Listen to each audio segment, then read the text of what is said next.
Wow! Kim at Paulo, nagka-developan nga ba sa serye? Jake, bagong leading man.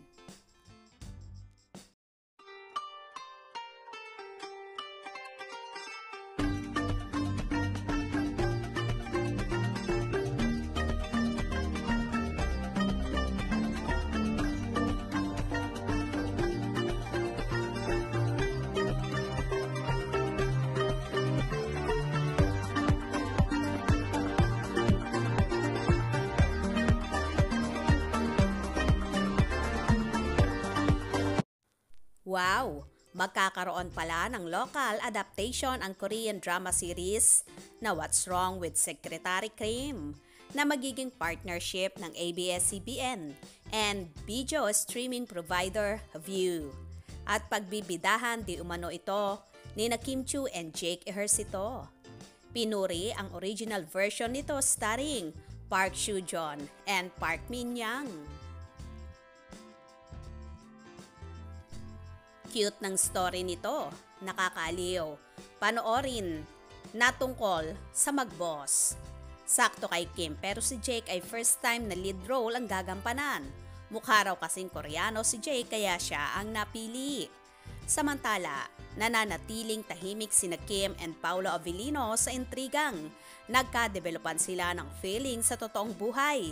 Matapos di umano ang breakup ni Kim and Sian Lim na hindi pa rin nagsasalita tungkol dito. Bida sina Kim at Paulo sa pinag-uusapang drama series na Linlang na laging trending ang mga bagong episode. Well, may panibago na namang aabangan ang mga manonood at for sure magkiklik din ito ang magiging tambalan ni Kim at Jake dahil malakas din naman ang chemistry nila kung saan nasubukan na ito sa series na Fit Check. Anyway, gaano nga kaya baka totoo ang balitang nagkakamabutihan na sina Kim at Paulo? Isa kaya ba ito marahil sa naging breakup nila ni Paulo at Janine na napapabalitang hiwalay na rin at ngayon nga ay ang Kim C na sina Kim at Sian na umaabot na ng 12 years ang pagiging mag-boyfriend at mag-girlfriend nila.